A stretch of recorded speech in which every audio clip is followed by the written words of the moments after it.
Hello, everyone. Today is the 15th of August, 2023, and this is the OLM working group meeting. So it looks like we've got some items on the agenda today.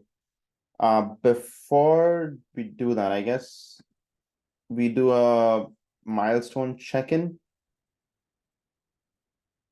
It looks like that milestone is milestone 5. This is probably going to be leading us back to a discussion that we had in the previous working group meeting, which is, so I was just right before the recording started, I was creating this milestone, which is milestone 6. It doesn't look like there's too many issues populated here. It's probably not giving an indication of what exactly is to come next. I know we've had this discussion last meeting about, yes, I see Joe's hands raised. Yeah, I think we have gotten to the point where we're not really populating that label anymore, based on sort of the stuff that Kevin was proposing and we had talked about. I think what we're doing now, and anybody correct me if I'm wrong, if I'm getting this wrong, but my impression at least was we'll just have milestones based on version of each of the individual repos. And if we need to make multiple views or multiple projects, then that's what we'll do. And then we'll just, have the standard 3-week sort of things. So, if we need to do a little bit more to make it more obvious what we're doing and document what the various views are or something, then maybe we need to do that. But at least I haven't been using that project view to keep track of anything at this point.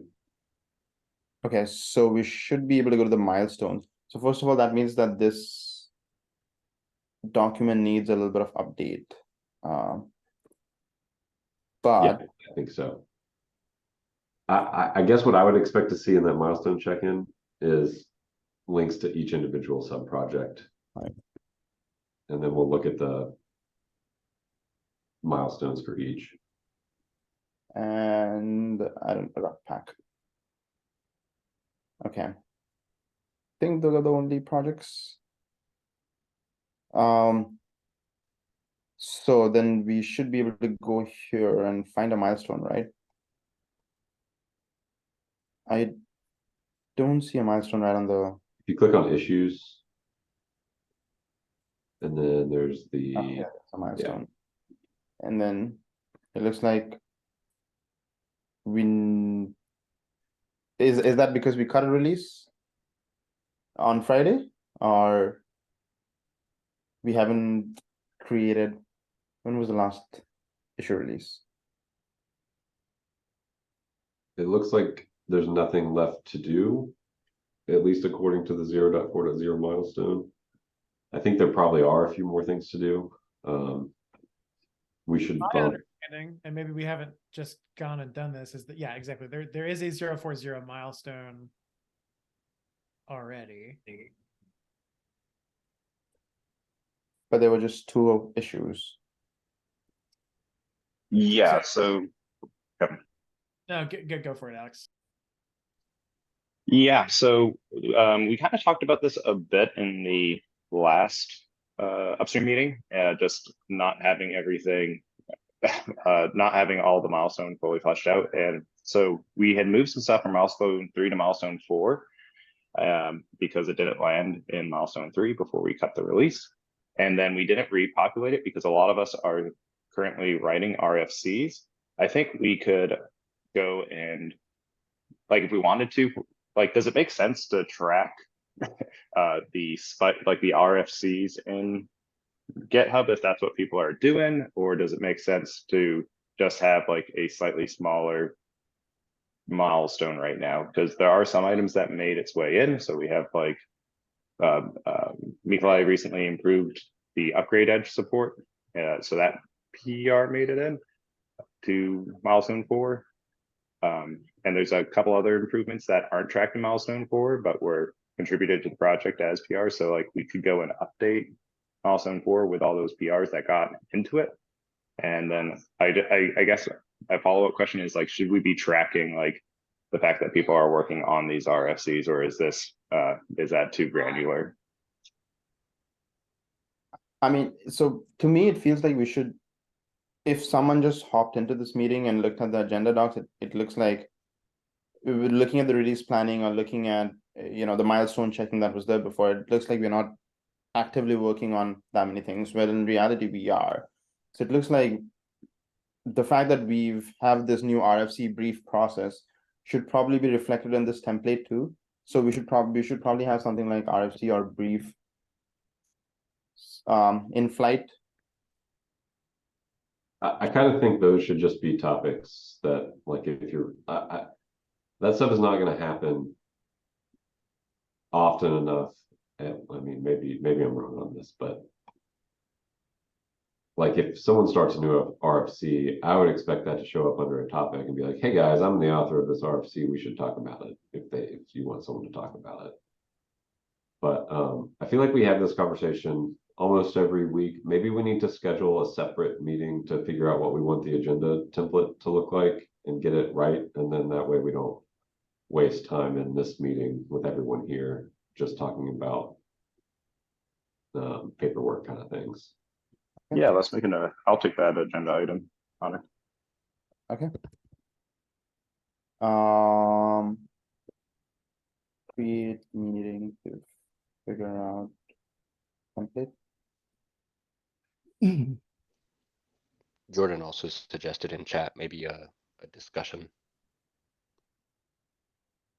Well, to be clear, or to give a little context to that comment there, I was wondering how we would handle it if we were doing, somebody was working on a cap or somebody was working on a discussion. Would we show that as an issue? Would we plan that in as a milestone? Or would it be self-sufficient as the type of issue that it is already? In my opinion, there should be, if it seems like it's necessary, like a feature request issue that says like, I want feature X. And then it's like, okay, cool, that sounds good. Let's go write a brief or a RFC for that feature. Or a discussion, like it can be an issue or discussion. It seems like we don't want to have briefs and RFCs in the ether with nothing in GitHub that talks about them. And then as far as like milestones in GitHub, in my opinion, those should just be what code is going to get merged. So probably not RFCs and briefs and the milestones. That's my opinion. So I was kind of advocating for the use of like a discussion as how we surface the brief or possibly RFCs, although hopefully those are brief enough that they don't really need that kind of stuff. But that, yeah, definitely a discussion feels like a good place for us to anchor a brief work into GitHub to make it more visible. But I also agree with what you said there, Joe, about the idea of functional, logical implementation pieces being good fits for milestone planning rather than the abstract stuff.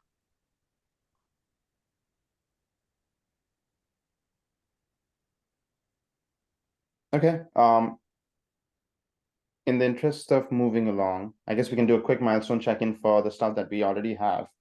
I'm guessing RefPack doesn't have any update. So we've got operator controller that we've already looked at.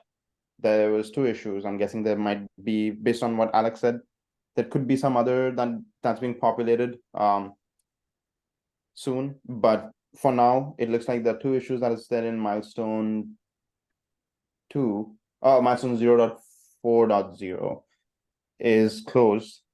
Catalog D has an open milestone that's tracking the next set of work that's in flight. These 2 are the first 2 issues, which is using an HTTP server to and a storage to store and serve the FBCs from Catalog D. That's in flight. There's a pull request if you go. So it looks like there's a good amount of review that's come in. I'll have to get back to those, but yeah, that's the update on Catalog D.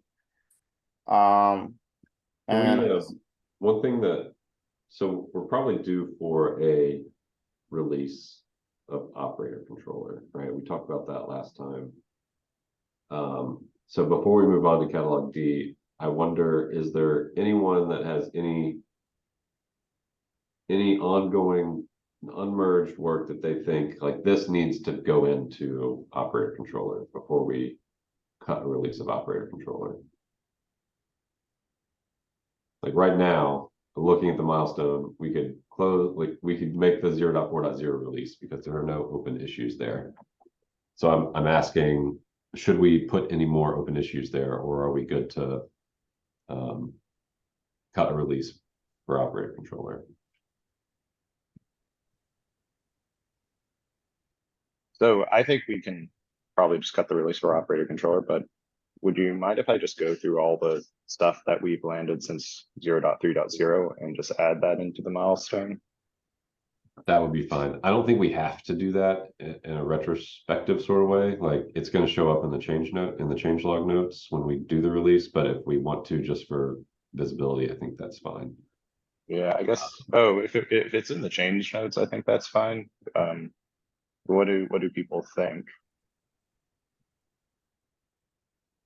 We Like, need to I be careful always- with Depi because I just merged the removal of the entity source and entity, but operator control is not updated yet. So we would need to cut a release of Depi for the operator controller release sort of before that commit. There's also a new change in catalog D that just merged yesterday that turns on the catalog metadata APIs without turning off the bundle metadata and package APIs. I don't know if we want to put that into the operator controller release or not, but if we do, then we would need to go and create a catalog D release and then bump operator controller to use it. I don't think it's strictly necessary, but I had further questions about that actually, but I don't know if this is the right moment for that question. Maybe I'll just take it async. TLDR of that is, I was wondering if it is necessary for us to go to the catalog metadata API, or if you can just go directly from what we have to HTTP server. This shop makes over 21.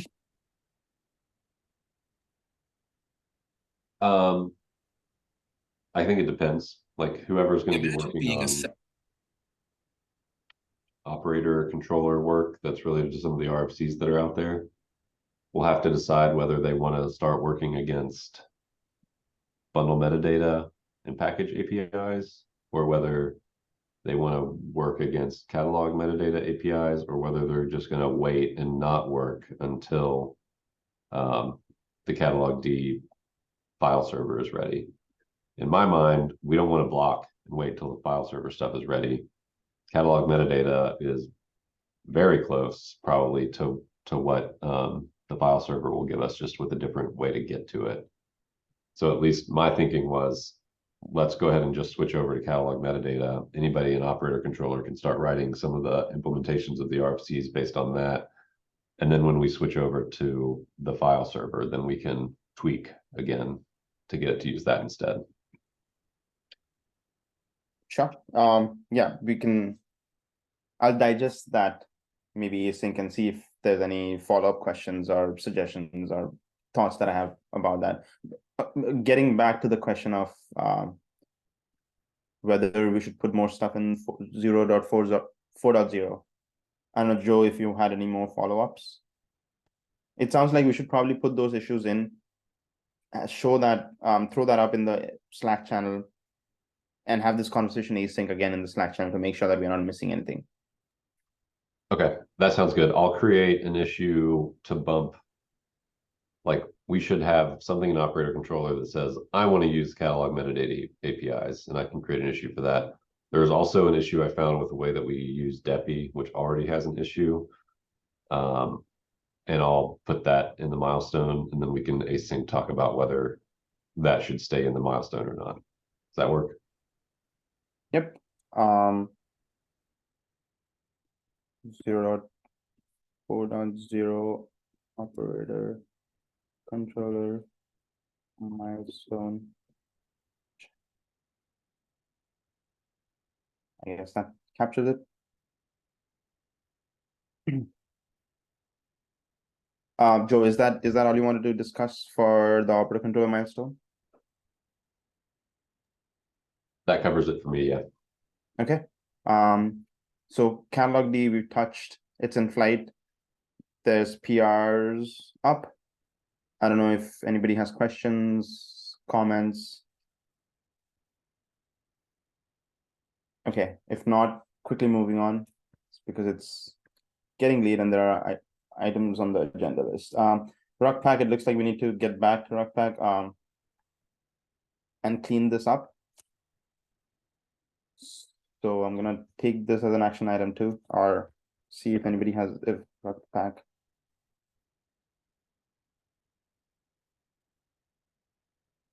Anybody volunteers for that? Depi, I know sorry. Perry, you mentioned something about Depi. Yep, there's a breaking change at the in master there.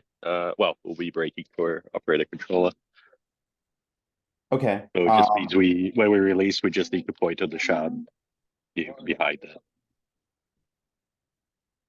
Okay. or make a release. Yeah. Would you be okay with filling up the agenda item after the meeting async with Really? the okay, so that we can move on to the other items. It looks like after the check-ins, so Alex will create a meeting, and then some of us will be cleaning up all of these milestones. So that gets us moving for the milestone check-ins. Finally getting to the topics. Bryce, you're up first.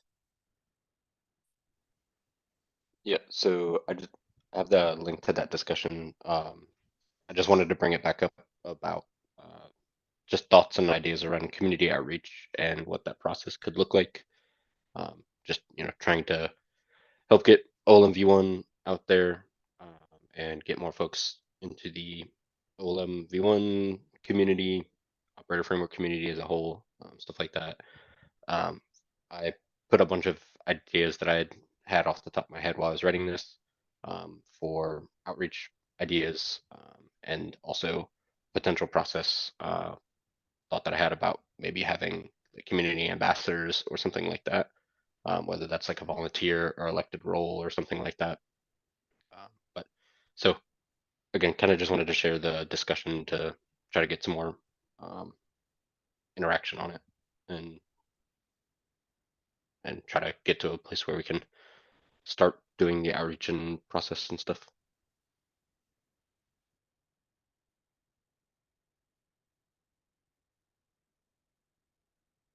Okay.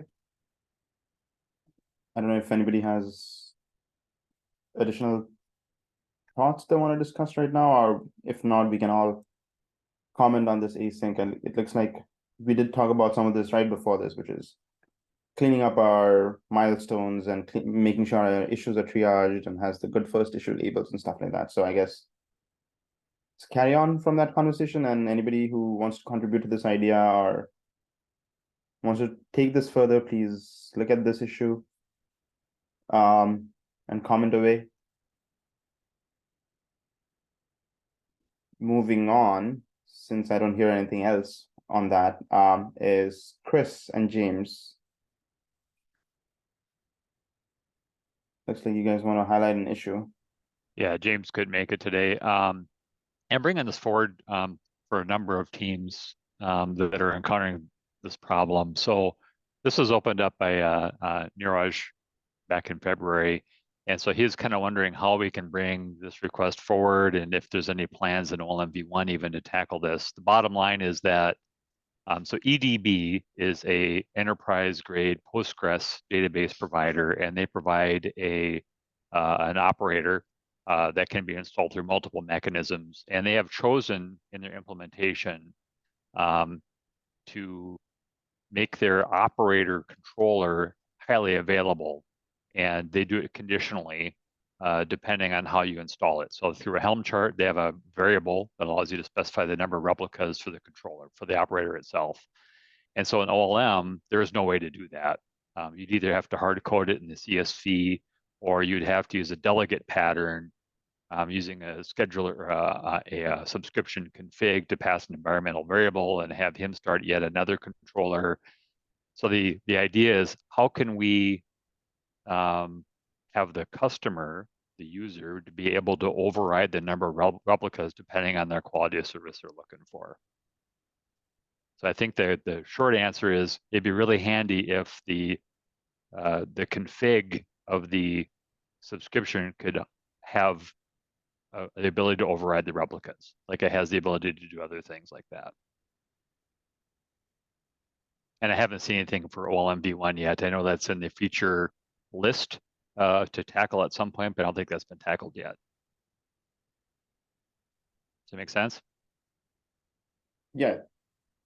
I was waiting to see if anybody has any thoughts, but yeah, I think it makes sense. It definitely adds onto the growing list of things that subscription field or the subscription API is, we're including inside the subscription API, but I guess that's a side effect of the design of the whole thing. So it doesn't sound wild to me. I don't know if anybody else has any thought on that. Just whether if this falls under templating. It does fall under templating, I think. I mean, you could say that because, Per, I think you're trying to talk about when you said template, I'm guessing that you're talking about the gRPC pod configs type of stuff that we have in the subscription API. And yes, No, but more like Helm, like you can apply your own values, and things like that. Like, Hey, would that Annika. solve the problem? Yeah, can you elaborate on that? I don't know what you mean by templating. So like in a help chat, you could basically create a default type of deployment. Let's say deploy would be like your set of manifests of YAML files, and you could template the values that you would like your users to configure. And your users can then provide their own values files. So they could say, number of replicas equals 3, whereas, the default values file might say 1 or something like that. But I think Andy had his Yeah, okay, I'm with you I there. don't know if you wanted to. Yeah. Thanks. Yeah, I was going to say that while I don't think that we have officially marked this repository in maintenance mode, it essentially should be. And this feature request, ideally, we would probably move it to the operator controller repository instead. And Per is correct that we are looking at trying to add some templating support, be it with Helm or other tooling, to Ruckpack that would then trickle upwards to the operator API. Joe and I have been talking about some changes to Ruckpack to the APIs, which we're trying to document. So I think this is reasonable. I think that the operator API, or whatever it ends up being called, because it's probably going to be something more like application, will potentially have a way to do this. I don't know that it'll necessarily be something that we build into the OLM components themselves, but from a templating perspective, if the bundles, templates, and YAML support it, then we'd have a way to plummet from the operator or application API downwards. Plus one to everything Andy just said, there's also the extra bit of friction around whether the underlying operator actually supports running multiple replicas. So depending on what that API ends up looking like, it might be important to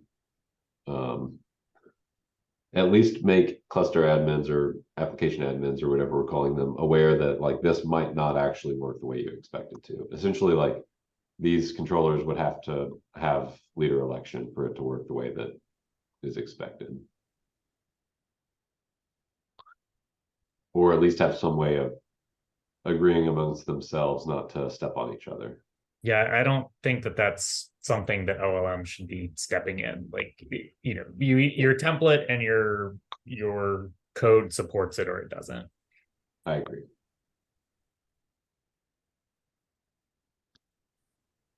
Okay, so I think you guys have talked about OLM V1, and I think you guys are thinking about templating and some guardrails to potentially protect the customer from using overrides that may not support it or dangerous, right? So I think it's great. For OLM V0 though, we have customers who are having some major heartburn with this. Would you guys accept a PR against OLM V0 here?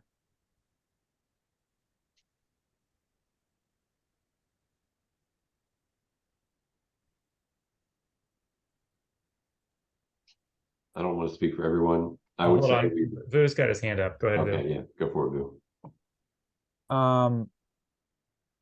I just want to again, I'm not speaking for everyone here, of course. But I just want to see what is your proposal here, Chris, in terms of like the implementation detail.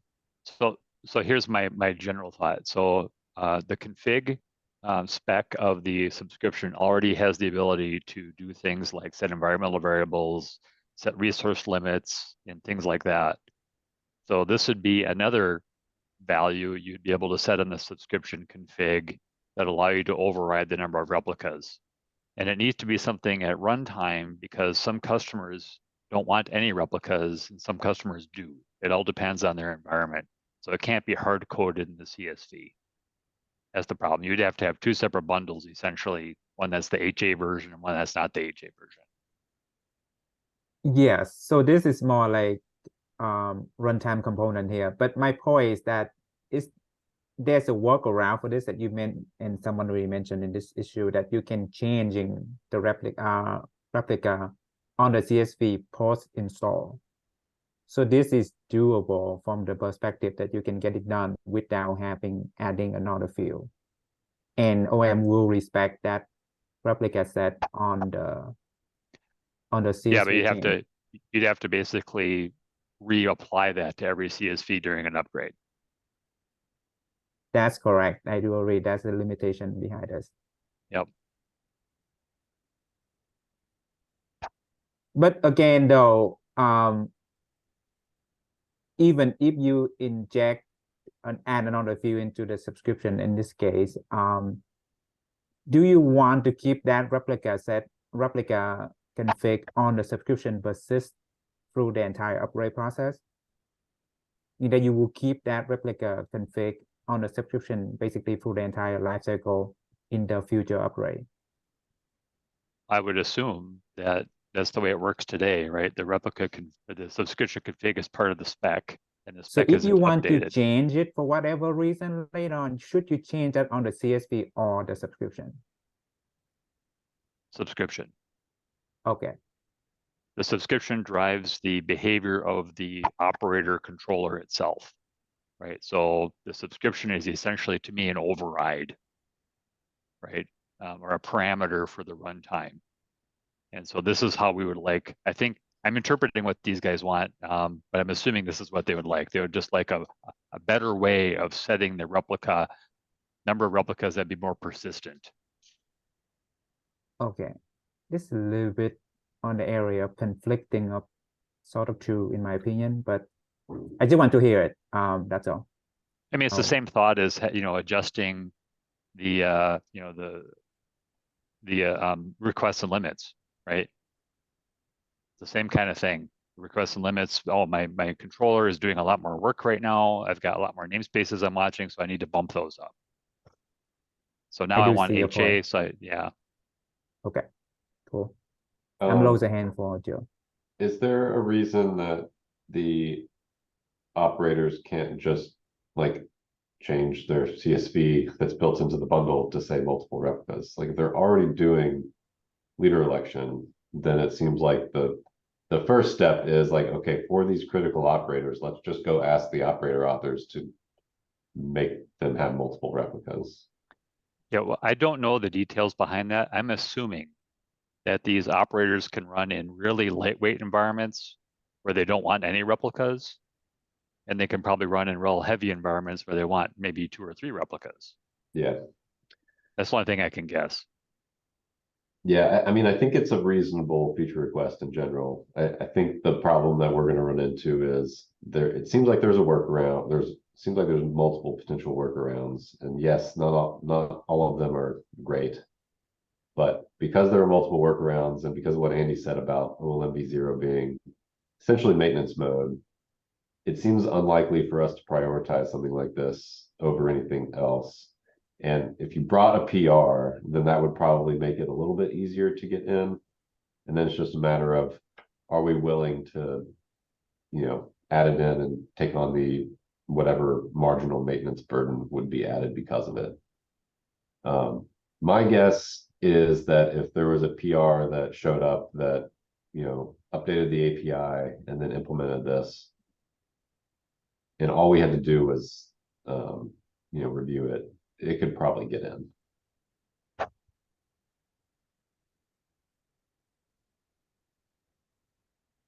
Kevin, your question, what happens when someone explicitly doesn't want to allow a user? Do we have anything like that already as part of subscription config?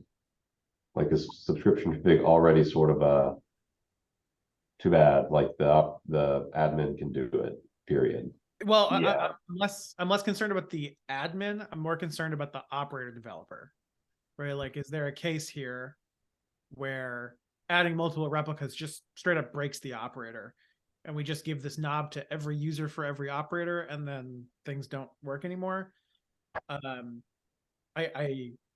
don't think that's a deal breaker. I guess my suggestion is that I think we need to think through that problem and maybe like have an opt-in or. I feel like if it's going to go the direction of like there needs to be some metadata in the bundle that allows you to use it, then it's pretty much a non-starter from we're going to go and implement it all, in my mind at least. Like I think in my mind it's reasonable to get in if it's just a new field on subscription config that we plumb through. If it's anything more than that, then it seems like that's probably too much to worry about with something that's in maintenance mode. Yeah, that what Kevin said, what I said earlier about the conflicting of sort of true here, in the sense that what replica that you respect here on the subscription or on the CSV, and what happened if on the subscription you set one thing and then later on you want to change it, and should you change that on the CSV or the subscription? And that's why I'm not entirely sold on that. That's why I wanted to hear what Chris is gonna say.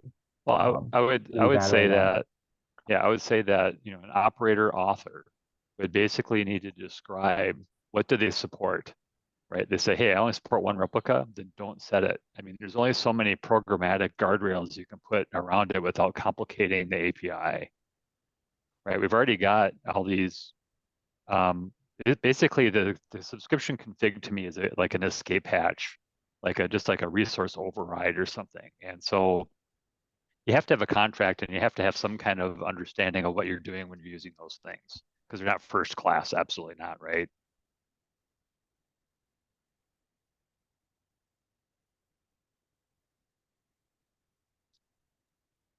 And I try not to get this thing any further down to the width area, but I assuming this is not gonna get any further into any cap dependency resolution, right? Meaning that you not, if this operator having a dependent and you try to set the replica on this dependent operator as well, we're not gonna get into this, right? Chris? Yeah, I would assume that if they would do that, they would pre-install the dependency first so they could manage the subscription. Okay, cool.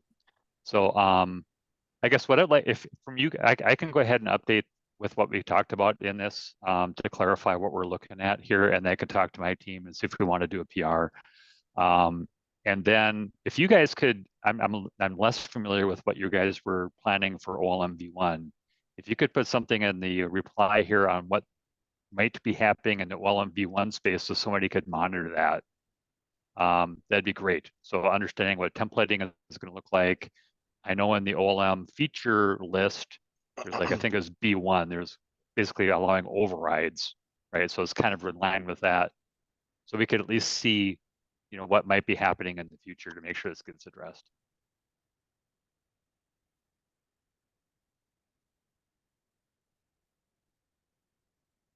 Is there a volunteer who could kind of type that up? what I think you kind of verbally said. Yeah, I'll write it down. Perfect, thank you. Yeah, we can close this one, or we can close the discussion on it. Okay, yeah, I'm gonna maybe this is the agenda doc, right? This no, this is it. That was Andy, right?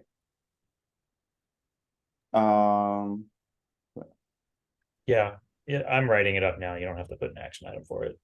Okay, cool. Okay,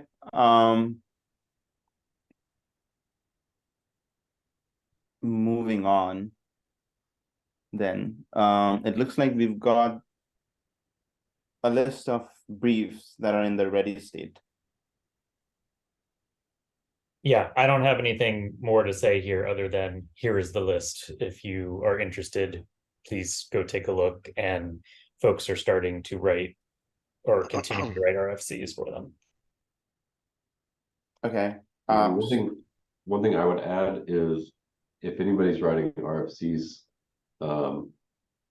getting some of the agreed upon consensus, and I don't know, maybe we wait until the RFCs are in the ready state, but getting that stuff then into GitHub so that we can start linking against it and talking about it. Like I just made an issue in Operator Controller about how we should switch over to the catalog metadata APIs. And the motivation for that is like, because we've got all of this work that we want to do that is going to want to make use of something that looks like FBC. But I didn't have anything to link to because none of that stuff exists yet, which maybe is fine. But point being, let's try to make sure we get some of that stuff into GitHub sooner rather than later, once we've sort of got consensus on what the implementation is going to look like.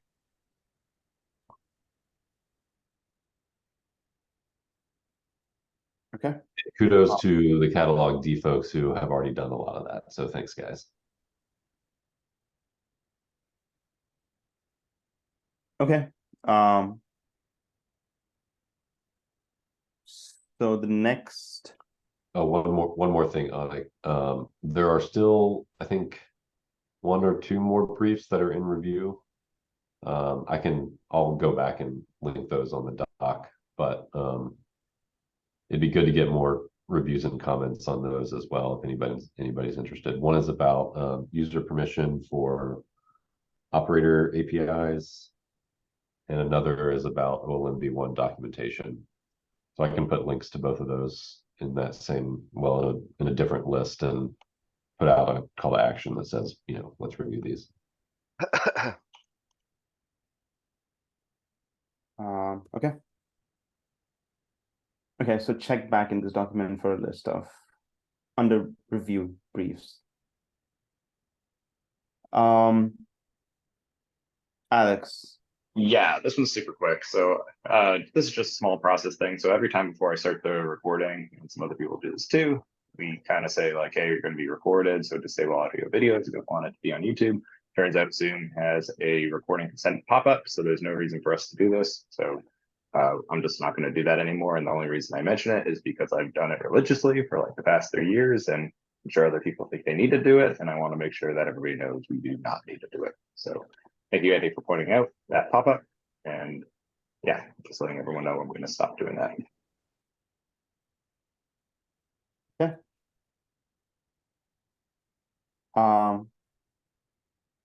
So next milestone idea generation check-in. I think we already talked about this in the beginning of the call. We'll probably be talking about this in the meeting that Alex will be creating and hosting soon. So I think it's okay to skip that unless anybody for today, unless anybody feels like there's something that we've missed out while we're talking about these milestones in the briefs.